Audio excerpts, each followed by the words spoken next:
I'm on Special Internations Ambassador Gerard saying here is part 3 on how to set up and learn a humanitarian response program management, the disaster management cycle.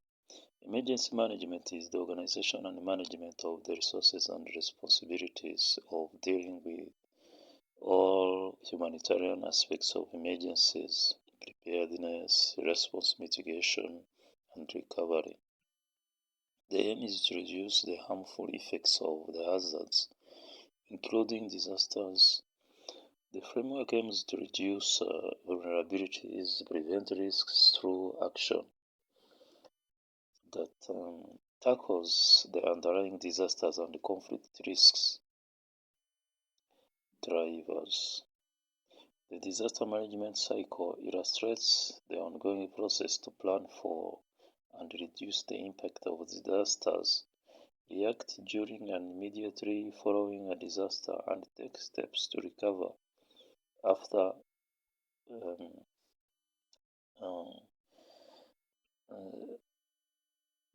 after a disaster has occurred. Appropriate actions at all points in the cycle lead to greater preparedness, better warnings, reduced vulnerability, or the prevention of disasters during the next iteration of the cycle. The ultimate aim is to undertake as much mitigation and preparedness as possible in order to eventually reduce the amount of response and rehabilitation recovery activities that are required following a potential disaster event. However, the initial response is normally focused on life-saving activities. Preparedness. Preparedness is planning how to respond. It refers to the specific strategies and activities carried out in advance of a disaster to ensure people can cope as well as possible with whatever happens. These activities will often also be considered as part of disaster risk reduction activities. For example, preparedness plans, emergency exercises, training, warning systems.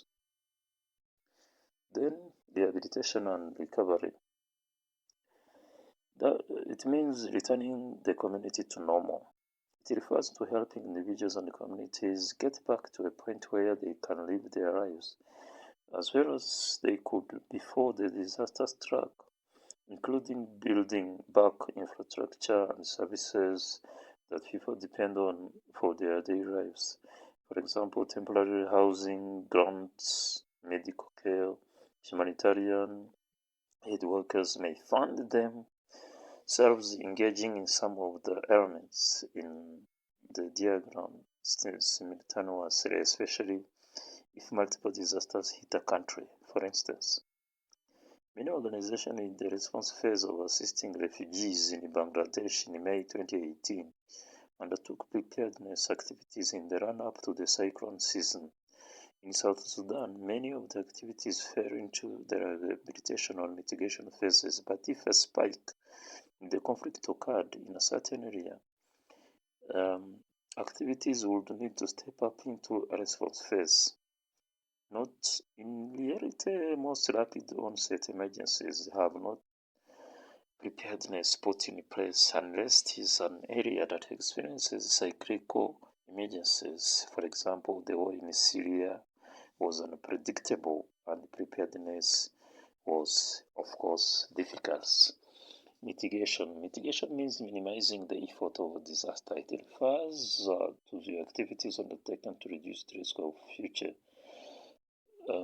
disasters. This often referred to as disaster risk reduction, DRR. For example, vulnerability analysis and public education. The response stage of management cycle is about minimizing hazards during, derived from the disaster. Then in section 2, we are going to see to learn core humanitarian standards. Thanks for listening.